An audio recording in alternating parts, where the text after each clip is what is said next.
ওকে, আমরা এই মুহূর্তে এনকেএমের স্টুডেন্টদের সাথে কথা বলছি, তাদের অনুভূতি শুনবো। তারা যে এই পরিষ্কার পরিচ্ছন্ন করলো পুরা নরসিংদী বেলানগরটাকে, তারা আজকে পরিষ্কার করেছে, অত্যন্ত ভালো লেগেছে। প্রতিটা মানুষ তাদেরকে উৎসাহ দিয়েছে এবং ভালো লাগার একটা, তাদের থেকে শেখার অনেক কিছু আছে। আমরা এই মুহূর্তে তাদের মুখ থেকে কিছু কথা শুনবো।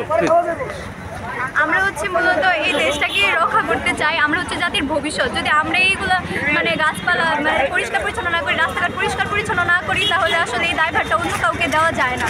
তাই আমরা চাচ্ছি যে সকলে যাতে এইভাবে পরিষ্কার পরিচ্ছন্ন কাজে এগিয়ে আসে, দেশটাকে নিজের মতো করে রক্ষা করে, তারপর আমাদের দ্বারা যাতে অন্যরা অনুপ্রেরিত হয়। আমাদের দেশের প্রত্যেক জনগণের উচিত হচ্ছে আমাদের এই দেশটাকে রক্ষা করা।